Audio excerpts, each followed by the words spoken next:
Welcome to सिद्धि यात्रा 27। इस part में जय माँ काली जय माँ तारा मैं स्टार्ट करूँगा पावर ऑफ इंटेंशन से। जैसे तरीके के इंटेंशंस आप ब्रह्मांड को देंगे, इंडिकेशंस देंगे, वैसा ही ब्रह्मांड आपके लिए करेगा। अगर आप हमेशा रोते रहेंगे, अपनी परेशानियों को देखकर सोचेंगे कि ऐसा क्यों हो रहा है, क्या हो रहा है, बजाय इसके कि इन परेशानियों से कैसे निकलें, कैसे अपने मन को इन परेशानियों से मुक्ति दें, उनका इलाज ढूंढें, हम बैठकर रोने लगते हैं, समय खराब कर रहे हैं। जिस तरीके के इंटेंशंस हम देंगे ब्रह्मांड में, सेम वैसे ही चीज़ें हमको मिलेंगी। जब हम मंत्र जाप करते हैं बार बार, ओम क्रीम कालिकाय नमः, ओम क्रीम कालिकाय नमः, ओम क्रीम कालिकाय नमः कहते रहते हैं, तो ब्रह्मांड में यह संदेश हम भेजते हैं कि हम काली भक्त हैं और हम काली माता के दर्शन करना चाहते हैं, हम काली माता के साथ रहना चाहते हैं, हम काली माता की उस शक्ति को पूजते हैं। तो वो इंटेंशंस हम जब देते हैं तो ब्रह्मांड भी कहता है कि ये बार बार इसके यहाँ से यही वाइब्रेशंस आ रही हैं। जितनी बार हम बोलते हैं, हवा में असंख्य मॉलिक्यूल्स, पार्टिकल्स जो है वो वाइब्रेट करते हैं हमारे बोलने से। हमारे शब्द इसीलिए कभी ख़त्म नहीं होते, पूरे ब्रह्मांड में वो फैल जाते हैं, पतले होते जाते हैं, पतले होते जाते हैं। जब मैं, आप और हम सब एक साथ जाप करते हैं तो जाप की शक्ति और तेज बढ़ जाती है और ब्रह्मांड में फैलती जाती है। तो जिस शक्ति का जाप हम करते हैं उसकी शक्ति बढ़ाने में हम मदद कर देते हैं। तो इसका ये मतलब नहीं कि पावर ऑफ इंटेंशंस क्या है, वो केवल जाप करना ही है। पावर ऑफ इंटेंशन ये भी है, जैसे अपन होली में अभी हम किस तरीके के गाने सुन रहे हैं। क्या कृष्ण भगवान के समय और राम भगवान के समय, सब होली कृष्ण भगवान के समय पहले होती नहीं थी, तो किस तरीके के इंटेंशन दे रहे हैं। कनवा में सोहे बाली, जूड़ा में लगा के जाली, चाल चलेली मतवाली। इस तरह के इंटेंशंस जब हम ब्रह्मांड को देंगे, ऐसे गाने बजाएंगे जो कि अलग अलग तरीके के मतलब फैसिनेटेड वाले होते हैं, और फिर उसके बाद हमारे घर के बच्चे ऊट पटांग चीज़ों में फंस जाएंगे, ड्रग्स में फंस जाएंगे और किसी और चक्करों में फंस जाएंगे। या लड़की जा रही है तो उसको ही बोलने लगे क्योंकि भैया कनवा में सोहे बाली, जूड़ा में लगा के चाली, चाल चले ले मतवाली। मेरे को तो होली पे ये गाना बज रहा है, नाकाबंदी बज रहा है, आर यू रेडी नाकाबंदी। अरे भैया सब जगह नाकाबंदी हो जाएगी। तो जिस तरह के इंटेंशन हम ब्रह्मांड को देते हैं, कहने का ये अर्थ है, उसी तरह की चीज़ें हमको मिलती हैं। तो ज़्यादातर के इंटेंशन हम कैसे आजकल स्पीकर से दे देते हैं। देखिए यूट्यूब से मैं बोल रहा हूँ, आपके पास आवाज़ पहुँच रही है, हमारा इंटेंशन जो है वो आपके पास पहुँच जा रहा है। उसी प्रकार से आप भी जो प्रार्थना करते हैं वो इंटेंशन है, आपका क्या मकसद है, ईश्वर ये देखना चाहता है। तो जो चीज़ें आप बार बार बोलते हैं, ईश्वर कहता है इसको वैसी ही चीज़ जो मांग रहा है। हम लोग जैसे बार बार कहते हैं भगवान हमें कुछ नहीं चाहिए, भगवान हमें कुछ नहीं चाहिए, तो भगवान आपको क्यों दे? फिर आप रो रहे हैं कि आपके पास पैसा नहीं है।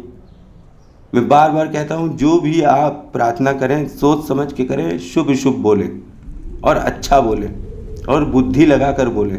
ईश्वर ने बुद्धि दी है इसीलिए नहीं कि प्रार्थनाएं भी सही तरीके से कर दी जाए।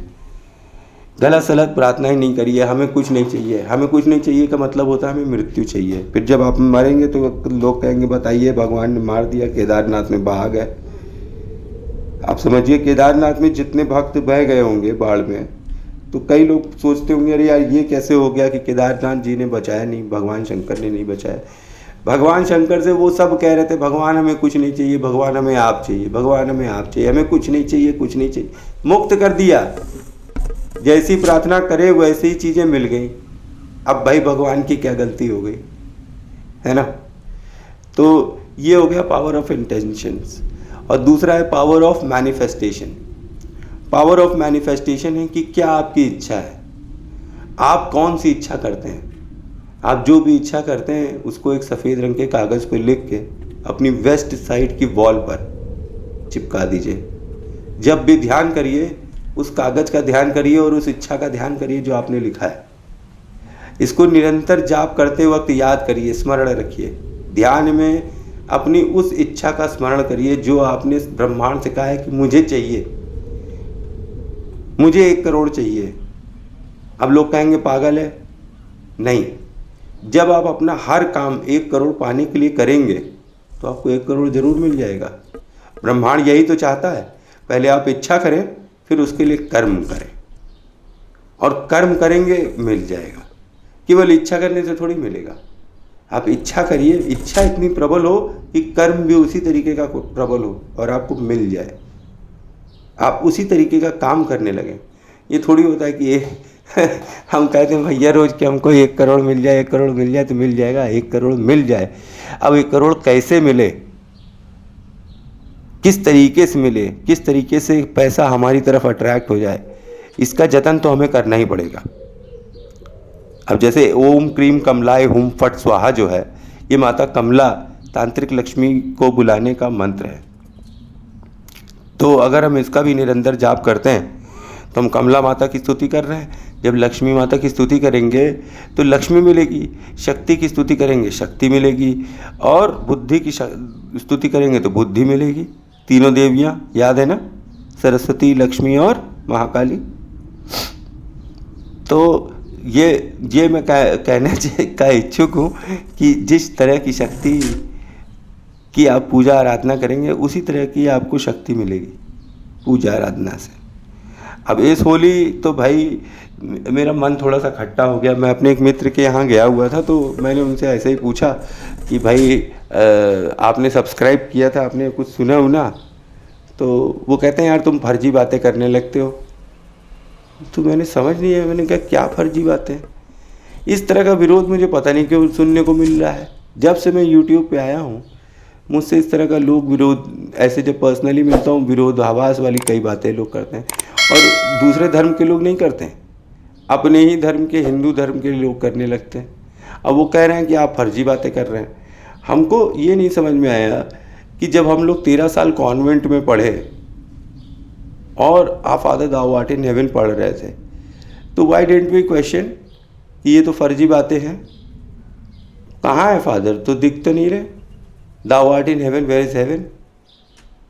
मतलब हम लोग कभी दूसरों के उस पर, अगर हमें सिखाया जाता है, हिंदू धर्म में लीनियंसी इतनी है कि आप दूसरे धर्म की चीज़ों को आराम से सीख सकते हैं, पर अब का समय ऐसा हो गया है कि लोग अपने धर्म को हीन भावना से देखने लगे कि एज इफ कि अगर मैं पूजा कर रहा हूँ, भगवान की आराधना कर रहा हूँ, भगवान को मान रहा हूँ, तो उनकी नज़र में मैं गंवार हूँ। वेस्टर्न वर्ल्ड ने अपने कपड़ों से लेके अपनी टेक्नोलॉजी तक और अपने धर्म एजुकेशन में डालकर हम लोगों के यहाँ प्रोपोगेट किया है। तो किसी भी सिविलाइजेशन की पहचान उसके कल्चर से भी होती है। अगर कल्चर ही नहीं गया तो सिविलाइजेशन एग्जिस्ट नहीं करेगी। हमें अपने रूट्स को नहीं भूलना चाहिए, ये मेरा मानना है, और मैं अपने रूट्स को पकड़े हुआ हूँ और अपने बच्चों को भी सिखा रहा हूँ। लेकिन जब मैंने उनसे बात करी तो उन्होंने कहा यार तुम फर्जी बात करो। मैं समझ में नहीं आया यार, वो करें तो हालेलुया, हम करें तो फर्जी हो गया। यार हद होती है, मतलब हिंदू होना पाप हो गया है। मेरे को तो समझ ही नहीं आ रहा है। फिर भी चाहे मेरा कोई कितना भी विरोध करेगा, मैं तो अपनी माँ की भक्ति में मगन हूँ। मुझे किसी से कोई मतलब नहीं है। सबके कर्म उनके सामने, जो मानेंगे वो पाएंगे, जो नहीं मानेंगे उसमें हम क्या कर सकते हैं? हमने थोड़ी ना ठेका ले लिया है सबका। जो एक रास्ता है हम चल रहे हैं, हम अपने धर्म को पकड़े हुए हैं, हम अपने रूट्स को पकड़े हुए हैं, हम अपनी जड़ों को कभी ना छोड़ेंगे। इसीलिए हम हमेशा ध्यान करते हैं, और मैं इसीलिए और भी लोगों को बोलता हूँ कि आप भी ध्यान करो। ये पावर ऑफ इंटेंशन और मैनिफेस्टेशन, ये मैंने आपको बताया, ये किस लिए बताया है? ध्यान के लिए बताया है। जब आप ध्यान करेंगे तो आपकी इच्छा, जो अच्छी इच्छाएं हैं, वो ब्रह्मांड में और अच्छे से फैलेंगी। फिर आपको किसी की ज़रूरत नहीं रहेगी ये बताने के लिए कि कौन सा नियम सही है कि कौन सा गलत है। ईश्वर आपको अगर एक बार पसंद कर लेगा, फिर किसकी ज़रूरत है? रास्ता दिखाने के लिए तो आजकल बहुत गुरु हैं, लेकिन उस पर चलने वाले चेले कितने हैं? मैं ध्यान करता हूँ, अब मुझको नहीं पता कितने लोग ध्यान कर रहे होंगे, या मेरे इस पॉडकास्ट से कितने लोग ध्यान में लग गए होंगे, माता काली की भक्ति कर रहे होंगे। मेरी यही तो इच्छा है कि सब माँ काली की भक्ति करें मेरी तरह। और मैंने जिस तरीके से अपने जीवन में चीज़ों से संघर्ष किया और उनके ऊपर विजय प्राप्त करी, वैसे वे भी करें। और यह आसान है। जिस तरीके के शोर को आप सुनेंगे, आप उसी तरीके के शोर में गुम हो जाएंगे। अगर ध्यान के शोर गुल में आप हैं तो आप ध्यान में मग्न हो जाएंगे। फिर दुनिया आपको कभी भी हानि नहीं पहुंचा पाएगी, क्योंकि आपके इंटेंशंस तो यूनिवर्स में यही है ना कि सबका भला हो और सब माँ काली से जुड़े। जब इंटेंशन साफ हैं और अच्छे हैं तो आपके ऊपर कभी भी कुछ भी गलत नहीं हो पाएगा। और माता काली हमेशा आशीर्वाद देती है अपने बच्चों को। जो उनकी स्तुति करते रहते हैं उनके ऊपर हमेशा आशीर्वाद बना रहता है। पहले लोग संस्कृत में प्रार्थना करते थे, ज़माना बदलते गया, टेक्नोलॉजी बदलते गई, लोग और आसानी से प्रार्थना करना चाहते हैं कलयुग में, तो हिंदी में आ गई। अब हिंदी में भी इतनी बड़ी बड़ी प्रार्थनाएं थी कि लोग वो भी नहीं सीख पा रहे। तो माता का ये आदेश है कि कलयुग में सब के सब अगर मात्र बीज मंत्र भी बोलने लगेंगे ना, तो माता की शक्ति सबके साथ हमेशा जो रहती है वो बाहर दिखाई पड़ने लगेगी। हम एक दूसरे की फिर कभी भी हानि नहीं करेंगे, यही तो हमारा धर्म सिखाता है। पर अनफॉर्चुनेटली इस बार जो तर्क वितर्क हो रहा था होली पे, तो मुझको लगा कि अगर आप सनातन धर्म की पूजा कर रहे हैं तो लोग आपको गंवार समझ रहे हैं। ये कैसे हो सकता है कि जीन्स पहन के कोई अक्लमंद बन जाएगा और धोती पहन के कोई गंवार हो जाएगा? आज अगर आप किसी कैफ़े में जाते हैं और कोई आदमी धोती पहन के घुस जाता है ना, तो वो लोग उसे बड़ा ऐसा देखते हैं कि पता नहीं कौन से देहात से आ गया है। हमें अपनी मानसिकता चेंज करनी होगी। चाहे जीन्स हो चाहे धोती, बुद्धि का किसी से भी कोई कनेक्शन नहीं है। और जैसे सब अपना धर्म के बारे में बात कर रहे हैं, मुझको भी बात करने का हक है, तो मैं भी बात कर रहा हूँ। हम लोग हिंदुस्तान में रहते हैं और हिंदू होना मतलब सेकुलर नहीं होना। ये बहुत ही अनफेयर बात हो रही है कि हमें भी अपनी धर्म की इज्जत करनी चाहिए और बात करनी चाहिए। मैं तो यही कहूँगा सबसे। आज की सिद्धि यात्रा में यही ख़त्म करता हूँ। होली थी, happy Holi to all of you, और माता काली का आशीर्वाद आपके सिर पर बना रहे। और मैं ऐसे ही वीडियो बनाऊँगा। कल फिर मिलते हैं। Thanks for watching. जय माँ काली, जय माँ तारा।